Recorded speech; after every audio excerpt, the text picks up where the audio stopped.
So hi everyone, it's me again, Kuya Daniel, and nandito tayo ngayon sa isang Toyota dealership and ibablog natin itong unit na to. So this is another version of 2026 Toyota GL Grandia na naka-captain seat.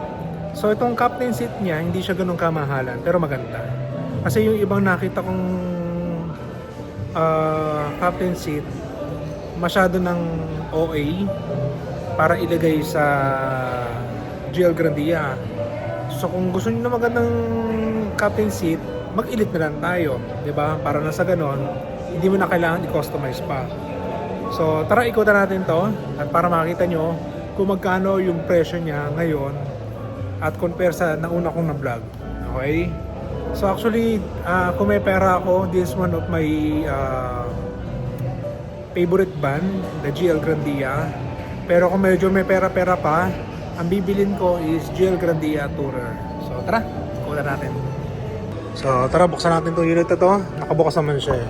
So mamaya na yung captain seat ha. Actually napakasimple lang ng design na to.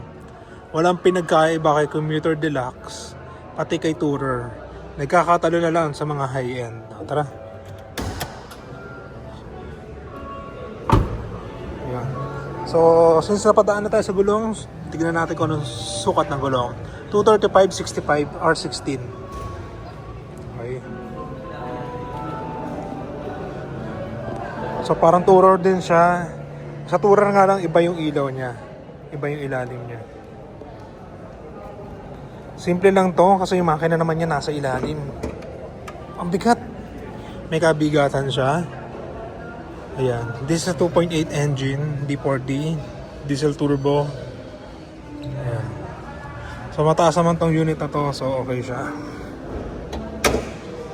May front camera ba? Front sensor lang meron. Pwede naman natin palagyan to ng 360 camera. Nasa 40,000 to I think. So ito. Yung first row captain seat niya cost 120,000 pesos. On top pa sa presyo niya na 2,401,000. Pearl white po to, no? Luxury pearl toning. So diesel 70 liters. May reverse camera. Dati walang camera yan eh. Ngayon meron na.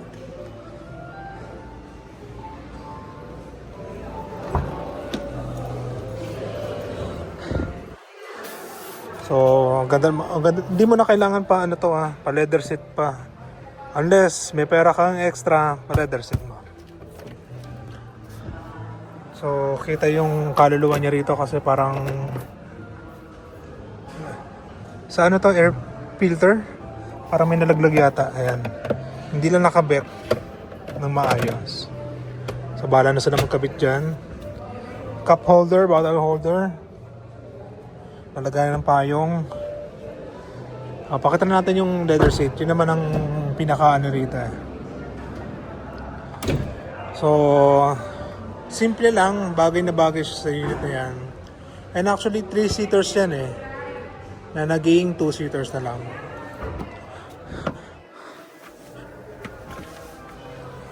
Yan. Gusto ko yung ito, yung nasa batok niya. So nabibili din yan. So bili na lang kayo ng comfortable na design para sa inyo, tsaka yung lambot. Bahala kayo. So isa sa gusto ko sa captain seat, itong armrest. Para na sa ganon, relax tayo. Okay? So ito ang kanyang blower na may kasama ng aircon. So kung tatanungin nyo ako kung ano yung magiging issue sa loob ng sasakyan na to, is ito, pagkatagalan mangingitim na siya. So kailangan nyo siyang pa deep cleaning. Ayan. So ilang seater ngayon to? 2, 4, 6, 7 plus 4, 11. So 12 seater to before. Kasi tatluan to eh. Okay. Ngayon, as far as I know, yung tatlong upuan na nandito, pwede nyong kunin. Kasi on top naman to sa ano eh, sa sasakyan. Itong nilagay na to. So, pwede nyo kunin yun. Ngayon, ako tayo sa likod.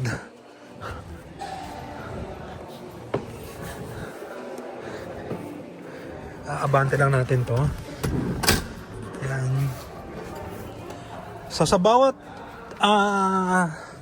upuan, meron na tayong USB outlet para na sa ganun hindi tayo malobat. Meron na rin tayong mga speaker sa taas.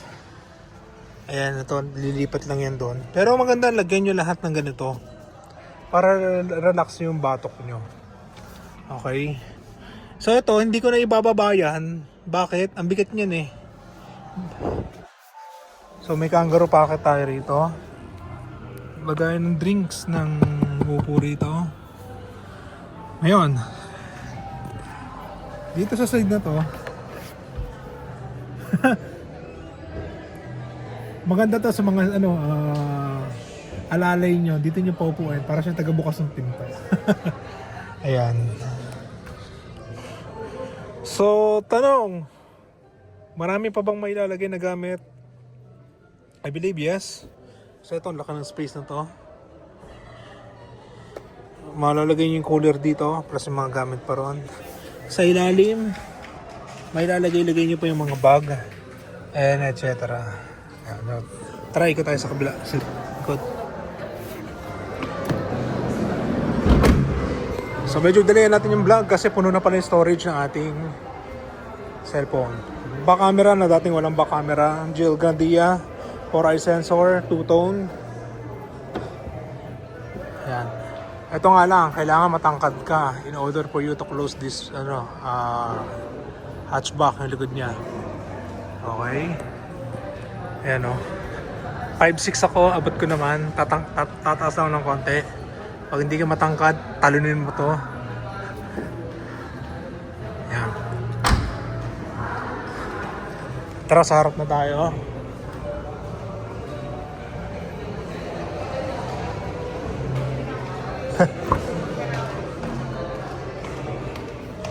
Ayan.